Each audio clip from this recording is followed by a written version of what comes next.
Bonjour à tous et bienvenue dans notre émission spéciale VIP sur Bassin People TV.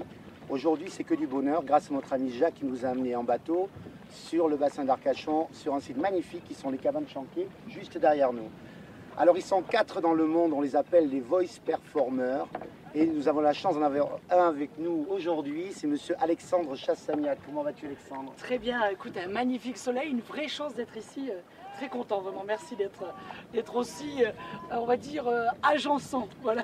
C'est la première émission que l'on fait sur un bateau, et ça c'est du bonheur. C'est vraiment du bonheur, c'est vrai qu'en plus, le bassin d'Arcachon, pour moi, est quand même père fondateur et créateur de ma région. Je veux dire que le sud-ouest, on reste toujours un petit peu chauvin à ce niveau-là, mais c'est vrai qu'il n'y a quand même pas mieux comme région. C'est vrai, et on y est très bien. Alors Alexandre, tu as ce qu'on peut appeler un don du ciel. Vous n'êtes que 4 au monde à avoir...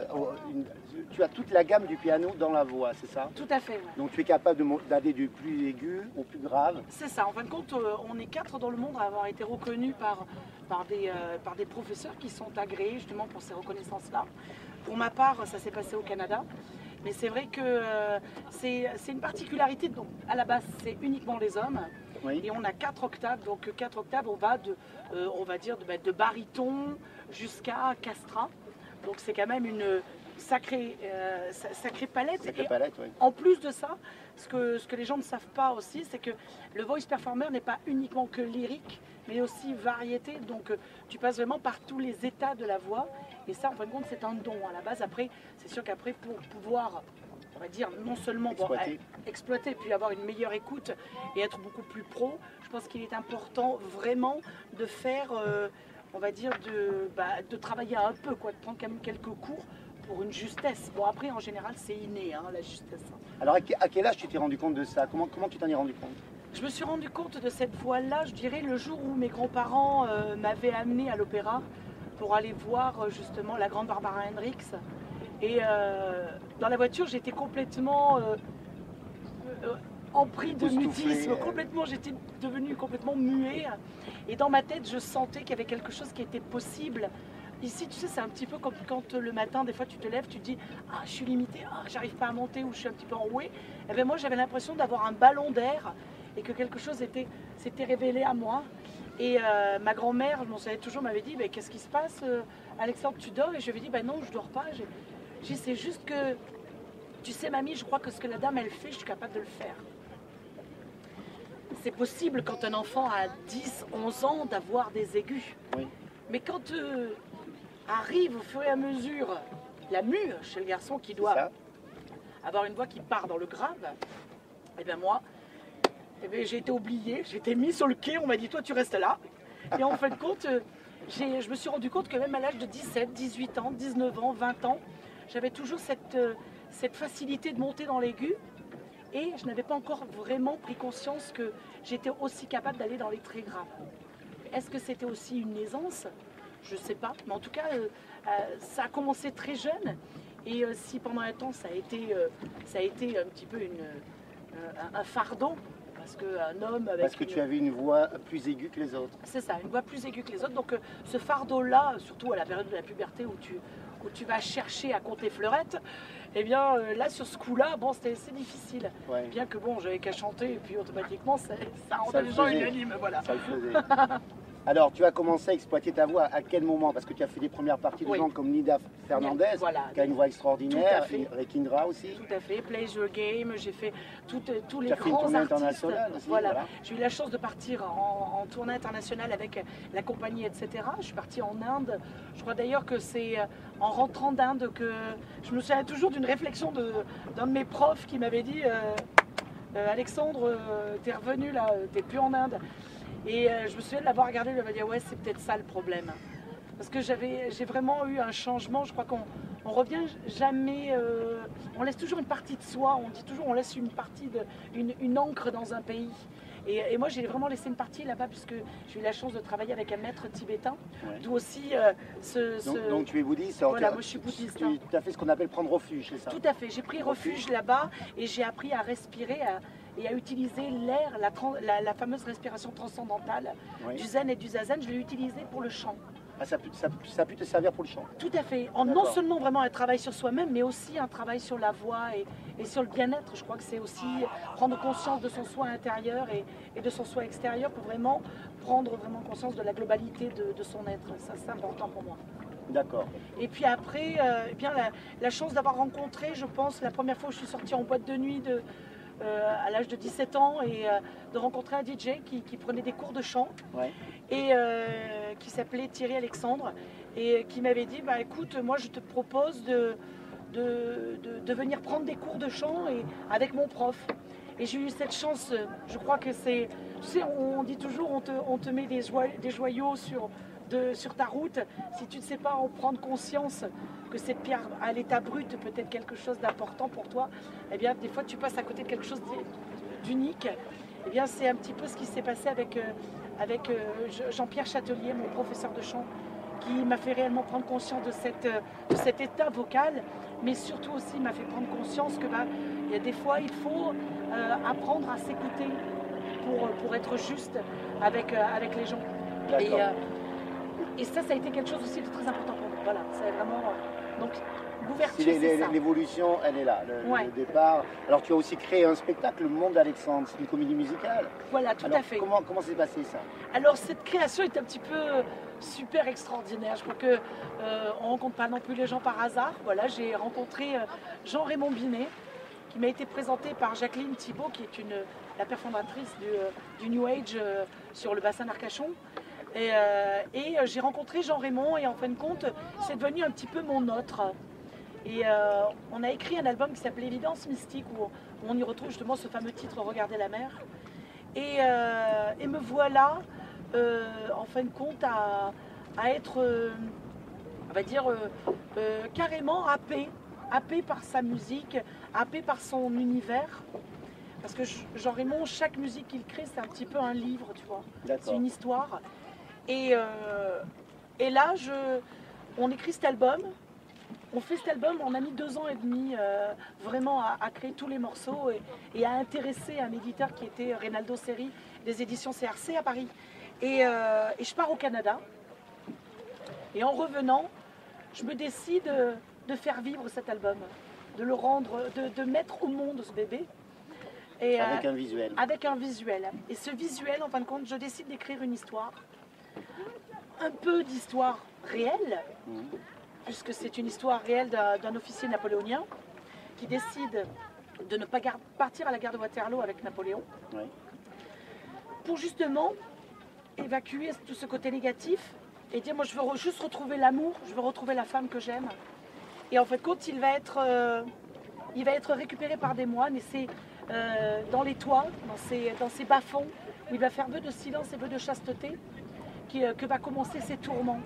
Alors c'est vrai que cet officier ne s'appelait pas Alexandre Chassagnac, mais je lui ai donné mon nom, mon prénom pour en être l'empreinte. À côté de tout ça, j'ai commencé à tourner. Alors ça a commencé grâce à une radio du côté de Bergerac qui a commencé à diffuser, qui s'appelait Radio Orion. Et puis de là, ils ont mis à disposition leur salle de spectacle. Et puis de 20 personnes, c'est passé à 90, 100 personnes. Et puis à chaque fois, c'était à guichet fermé. J'ai commencé à tourner partout. Et cet album aujourd'hui fait son bonhomme de chemin puisque les gens peuvent le découvrir aussi bien sur Deezer, mais aussi en téléchargement légal. Et ça, aujourd'hui, c'est l'apothéose de pouvoir se vendre et de s'autoproduire et de voir que ça marche. Je crois que c'est ça le plus beau cadeau. C'est sûr, parce que cet album il date de quelques années, c'était avant. 2005, hein. 2005, hein. Voilà. 2005. Puisque depuis, tu en as refait d'autres, on y viendra tout à l'heure. Oui, tout à fait. Moi, j'ai eu la chance d'assister à un de tes spectacles dans une église. Oui. Effectivement, c'était à guichet fermé, je vous garantis. C'était complet, mais c'était fabuleux d'ailleurs. Alors, c'est le fameux spectacle qu'on renouvelle d'ailleurs cette année avec bonheur, puisqu'on est à nouveau le 15 septembre à Barsac. À l'église de Barsac. C'est un endroit magique. Alors Alexandre, entre le visuel, ses costumes et sa voix dans une église avec un décor féerique, vous en avez les frissons, je vous garantis, je vous conseille d'y aller. Puis surtout qu'en plus, il faut venir parce que ce spectacle est lors justement des nuits du patrimoine. Mais en plus de ça, il faut quand même pas mal l'annoncer, c'est que c'est le nouveau spectacle qui s'appelle Libre comme un air, Donc il y en a pour tous les goûts. Il y a aussi bien pour les fans qui aujourd'hui on compte par plusieurs milliers et qui eux justement viennent aussi redécouvrir certains titres des différents albums, mais on y retrouve aussi des grands airs lyriques comme du Handel, comme la Traviata, comme Nessun Dorma, etc. Et en plus des grands airs de chansons françaises remaniés, remis au goût du jour, et puis avec des titres cadeaux qui vont être des titres un petit complètement inédits. D'accord, tu nous en feras écouter. Ah bah oui, bien sûr, complètement. Il va nous faire un petit extrait quand bien même. Bien sûr. Voilà. Alors ensuite, tu as fait combien d'albums? C'est ton 3e, je crois. Alors là, c'est le 3e à l'échelon Cimetière national. Des Anges, voilà. Et en totalité, il y a eu 13 albums, exactement. Ah, 13 albums quand même. 13 albums depuis l'âge de 11 ans et demi, 12 ans que je chante. J'ai fait mon tout premier album à l'âge de 15 ans. Et aujourd'hui, c'est vraiment les apothéoses avec des gens de renom. D'accord. C'est 13 albums, je suis épaté parce oui, que t'es quand même pas si vieux que ça, mais c'est fabuleux. Alors, on t'a vraiment découvert, je crois, dans Incroyable Talent sur M6. C'est vraiment ça qui a tout déclenché, non? Le vrai grand déclenchement, je pense, au niveau du média et de Monsieur, Madame, Tout le Monde, ça a été grâce à Evelyne Thomas et à Réservoir Prod avec l'émission C'est Bon Choix. Ah oui. En 2000. Et après, en 2001, ils ont marqué l'année. Ouais. Et puis, vraiment, le grand démarrage, oui, c'est en tant que militaire, me retrouver mis en prime time dans l'émission Incroyable Talent. Et en effet, arriver avec une tenue militaire, avec tout ce que ça peut comporter, arborant des médailles et tout le côté très, très rustre et carré du côté militaire. D'ailleurs, si j'ai été militaire, c'est parce que c'était une partie de moi aussi. Je crois qu'on est tous un jour ou l'autre happés par quelque chose. Je pense que voilà, c'est comme ça, il fallait que j'y passe. Et puis faire cette prestation et que d'un coup le jury, comme Gilbert, comme Sophie Hellestein, comme Patrick Dupont, soit happé par cette sensibilité, cette folie, parce que c'est aussi moi, hein. On ne peut pas enlever ça, je suis complètement ouvert et un petit peu fou, parce que je pense que pour faire aussi ce métier-là, il faut être fou et croire en ses rêves. Et comme je dis toujours, et comme j'ai dit d'ailleurs lors de cette émission, on a tous des anges, il suffit juste un jour de savoir leur dire, écoutez, j'existe, je suis là, et j'ai vraiment besoin de votre aide, et voilà, et à ce jour-là, on est, et on devient, et on réussit, quoi. Et je crois qu'il faut rester soi-même, être à l'état brut. C'est ce que tu es. Alors tu vas participer à une autre émission dans quelques temps, qui s'appelle The Voice, sur une autre chaîne, sur TF1. Tout à fait. Alors ça, j'ai eu la chance déjà d'être happée par un monsieur qui est pour moi, je vais dire, le Pygmalion de ma renaissance. C'est une personne qui s'appelle David Hardy, qui est mon manager et mon agent. Et grâce à lui, en fait, je me suis retrouvée à être mis en avant sur une très belle agence, qui est l'agence de Bruno Berberès. Et aujourd'hui, me voilà, oui, en effet, candidat dans cette belle émission qui est The Voice. Alors, il y a un autre projet aussi, une autre comédie musicale, mais là, c'est un gros business. Oui, complètement. C'est Robin des Bois, avec entre autres Matt Pokora. Est-ce que tu peux nous parler un peu de cette comédie musicale? C'est vrai que j'ai... Tu prépares ça? Alors, c'est avec un grand monsieur qui est Gilbert Coulier et Énergie, mais entre autres, derrière, il y a aussi Émail. Et derrière tout ça, une grosse comédie musicale, mais surtout un gros casting, parce qu'on était nous aussi Caroline Costa, on va y retrouver des personnes comme Matt Pokora, et aussi un jeune artiste qui lui arrive tout juste de The Voice, saison 1. Et moi, cette chance de me retrouver dans la saison 2 et pouvoir faire ça. Donc c'est vrai qu'aujourd'hui, rien n'a été signé pour la comédie musicale. Donc on est toujours dans l'attente. C'est septembre 2013. Donc maintenant, c'est vrai qu'on ne sait pas encore ce que l'on va faire. Mais c'est vrai que pour moi, déjà avoir réussi ce casting, c'est quelque chose d'unique et de fort, quoi. C'est vraiment, je crois, c'est fabuleux. C'est un rêve qui devient réalité. C'est sûr. Et le fait est justement d'arriver avec... de pouvoir montrer aussi aux gens que le voice performer ne s'arrête pas peut être reconnu à travers le monde, mais aussi en France. Moi, j'ai ce besoin aussi de... Tu sais, je travaille à travers le monde entier. J'ai eu la chance de travailler beaucoup au Canada, de travailler en Chine dernièrement, et de savoir qu'aujourd'hui, on me reconnaît en tant que performeur et en tant qu'artiste et aussi humoriste, parce que c'est aussi une partie de moi et je le renie pas. Parce qu'il y a du spectacle, il y a du visuel. Il y a du visuel, c'est tout basé sur une très belle écriture avec David Hardy et des gens vraiment de talent, de qualité.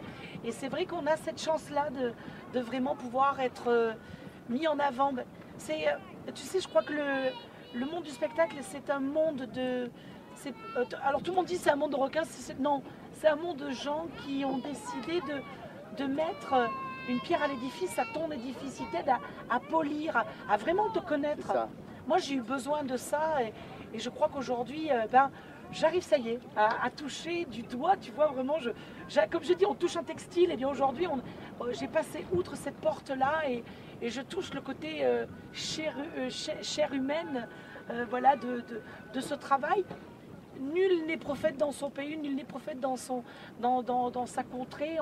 On est tous des petits atomes qui sommes autour d'une envie. C'est non pas forcément être reconnu, mais donner de son corps et de son âme et de sa richesse, justement. C'est ça qui est important pour moi. Alors, est-ce qu'on peut écouter une chanson de ton album? Bien sûr. Alors, tu veux que je te fasse quelque chose comme ça? Alors d'abord, on va écouter une des chansons qu'on va pouvoir retrouver dans ton spectacle. Bien sûr. Alors, et après, on montrera ce qu'est le voice performer. Oui, bien sûr. Alors déjà un petit extrait un petit extrait. Alors, je peux s'attendre. Alors un titre qui est l'ouverture de mon spectacle, qui dit, qui est en fin de compte, c'est un mélange entre un côté parlé et après la base lyrique, ce qui en fait compte vient imposer. Donc ça fait In your eyes, dans tes yeux, délice et subtil, mélancolie d'un style, exit, exit. J'ai les mots à la gorge, ton regard qui s'étonne de me voir presque mort. In your eyes, dans tes yeux, avenir mystique, témoin de l'au-delà, t'en vas pas. Donne-moi tes lèvres encore, elles ont le goût du sens, décadence, chute, méfiance.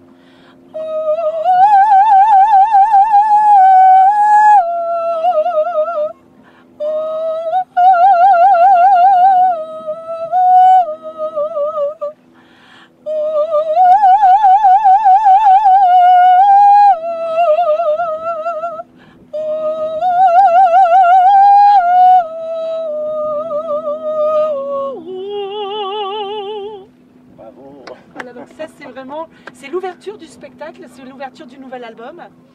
Et en fait, c'est une chanson qui est assez particulière pour moi et très importante, puisqu'elle a été écrite et créée avec Stéphane Merioren du label de Rennes, qui est, lui, à la base, qui était le clavier de Jamiroquai, de Pink, etc., qui a travaillé avec beaucoup de grands noms et des gens de renom de la région, comme des personnes comme Lawrence Collins.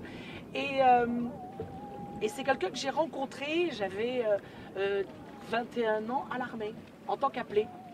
Et on a écrit quelque chose ensemble, et de ce jour-là, après on s'est perdu et on n'a jamais rien fait. Et on a dit, si on doit réouvrir un nouvel album, si on doit faire quelque chose ensemble, il serait intéressant de reprendre ce vieux titre, de le remettre au goût du jour et lui donner une nouvelle vie, une seconde vie, une seconde peau. Et c'est pour ça que j'ai décidé d'ouvrir le spectacle avec ce titre-là. Alors on a des chansons aussi de variété dans ton spectacle. Complètement. On y retrouve des chansons comme Ils disent de Aznavour. On y retrouve aussi des chansons une chanson de Nilda Fernandez. Nos fiançailles. Nos fiançailles. Fait juste une ivresse pour que l'on cesse de boire. Qui est vraiment une chanson extraordinaire après Madrid et Mon amour. On y retrouve un titre de Piaf, forcément. On y retrouve l'hymne à l'amour, qui a une connotation très particulière, qui fait, pour moi, en fait, c'est un petit peu une partie de mon grand-père, parce que mon grand-père me l'a chanté à tue-tête dans la boulangerie en enfournant le pain. Voilà, donc c'est quelque chose qui pour moi est très important, quoi. Voilà, c'est l'hymne à l'amour. Et puis on y retrouve aussi des titres à moi et des grands airs lyriques. Donc on y retrouve la Traviata, L'amour est enfant de Bohème, Nessun Dorma, et des petites valeurs qui n'étaient pas forcément connues, mais qui aujourd'hui ont fait vraiment la reconnaissance de grands artistes tels que la Calas, qui a interprété Mon cœur s'ouvre à ta voix, et qui pareil a une connotation complètement souffrante, puisque la Calas c'est quand même une souffrance à la base. C'est un spectacle donc très vivant à tous les niveaux, visuel, vocal. Complètement. C'est vraiment à voir. Moi j'ai vu, c'est vraiment très très très beau.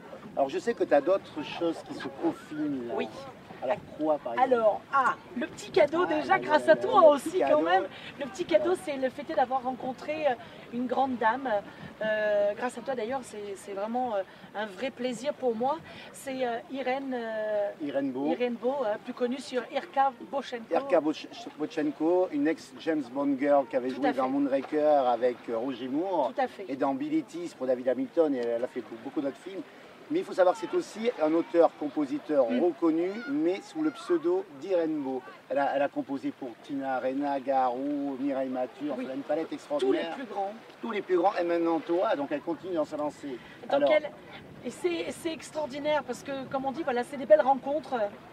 Et Irène m'a appelée et m'a dit, j'ai un titre à te proposer. Le titre s'appelle Comme un Alléluia. Alléluia, exactement. Et ce titre a une forte personnalité, puisque c'est très proche d'une religion qui pour moi est importante. Le bouddhisme. Le bouddhisme et toute cette connotation justement d'ouverture. Et à côté, on y retrouve aussi une forte écriture avec un côté un petit peu disco, quelque chose qui bouge. Et ça, c'est quelque chose de fort. Et quand elle m'a proposé ça, donc je lui ai renvoyé un message en disant waouh, j'ai écouté, j'ai adoré. Elle dit bon bah écoute, je suis trop contente. Donc elle m'a dit est-ce que la tonalité me m'allait? Je dis pas de problème. Et de là va naître l'enregistrement qui va se faire ce mois-ci là, dans les 15 jours, 3 semaines qui viennent. Après les nombreuses représentations, je fais une grosse halte à Paris pour aller enregistrer en studio le titre Alléluia. Et après, les gens vont pouvoir très vite retrouver. Voilà. Ça, c'est fabuleux. C'est encore c'est un petit scoop, ça. Hein, voilà. Dedans, il y a en plus, donc ça va faire partie d'un album qui va s'appeler L'Instant de Pause. Que je suis déjà en train de commencer à travailler avec des personnes comme Laurent, qui est un très bel écrivain, qui a écrit un texte magnifique qui s'appelle Mon âme, mon linceul, qui parle de l'histoire d'un homme qui perd l'amour de sa vie et qui aujourd'hui est obligé de composer sa vie sans l'être aimé, qui est une chanson magnifique qu'on va retrouver dedans. On va y retrouver aussi un titre avec mon ami de toujours qui s'appelle Désirless. Oui. Et en plus d'autres personnalités. C'est un duo? C'est un duo, oui, tout à fait, qu'on va faire avec Désirless. Désirless qui chantait Voyage, Voyage avec sa coupe de cheveux mythique. Voilà, et qui aujourd'hui vient de faire un superbe album et un nouveau qui vient de sortir, qui est en téléchargement complètement légal et qui s'appelle L'œuf du dragon avec la complicité du groupe mythique de musique électronique que tout le monde connaît, qui aujourd'hui s'appelle Operation of the Sun, qui est vraiment un groupe pareil complètement mythique, électro. Et donc voilà, et Claude me fait ce cadeau et l'invitation de notre petite protégée que j'adore aussi, et je renouvelle à nouveau cette invitation devant la télé. Et pour moi c'est important de retrouver ma petite Fiona Gela. Voilà, ma petite Fiona sur un titre qui sera écrit par Irène aussi. D'accord. Alors moi je vous propose qu'on fasse une petite pause et on reprend tout à l'heure dans un autre décor.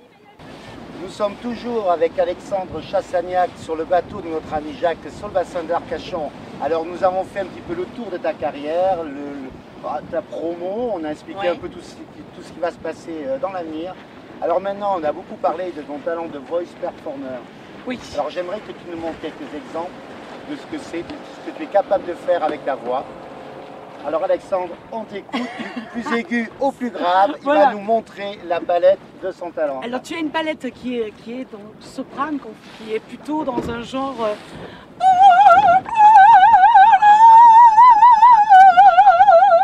Et après tu as ce qu'on appelle une basse plutôt ténorino qui est plutôt...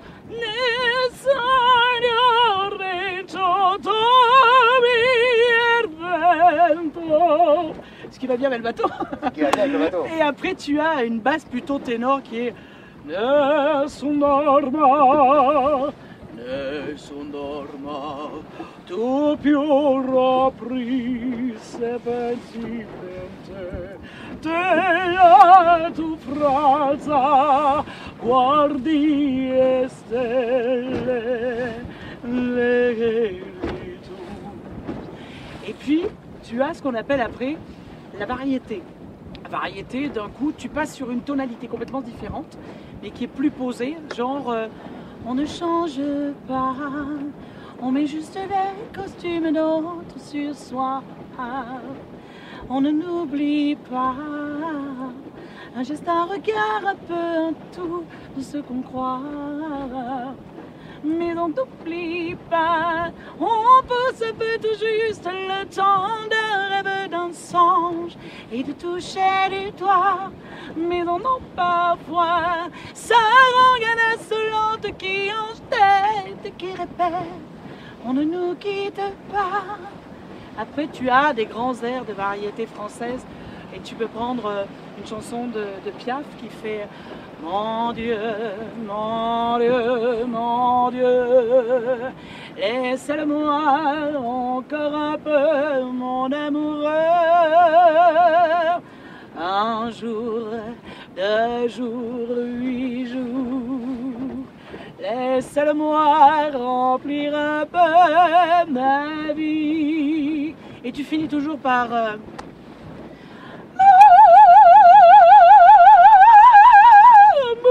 enfant de bohème qui n'a jamais connu de loi. Si tu ne m'aimes pas, je t'aime. Et si je t'aime, prends garde à toi. Prends garde à toi. Et si tu ne m'aimes pas, si tu ne m'aimes pas, je t'aime. Mais si tu m'aimes, s'il t'aime, prends garde.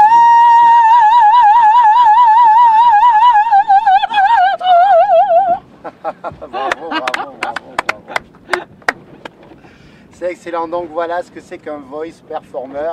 Je vous rappelle qu'ils ne sont que 4 dans le monde. On a beaucoup de chance de t'avoir avec nous cet après-midi. Donc Alex, on peut retrouver tous tes disques sur toutes les plateformes légales de téléchargement. Tout à fait. Et en plus, on peut les écouter gratuitement. Et ça, j'ai vraiment voulu faire ça. C'est les mettre sur Deezer, de façon à ce que les gens puissent le regarder. Ils tapent dans le moteur de recherche Alexandre Chassagnac et ils tombent automatiquement sur les 3 meilleurs albums. Voilà. D'accord. Et on te retrouve bientôt dans The Voice sur TF1 ouais, au mois de janvier. Et ensuite dans la comédie musicale Robin des Bois de Coulier, avec entre autres Matt Pokora et d'autres artistes prestigieux. Eh bien Alexandre, je te remercie beaucoup. Ça a été un véritable bonheur. On remercie encore Jacques de nous avoir amenés sur son bateau et nous avoir supporté tout l'après-midi.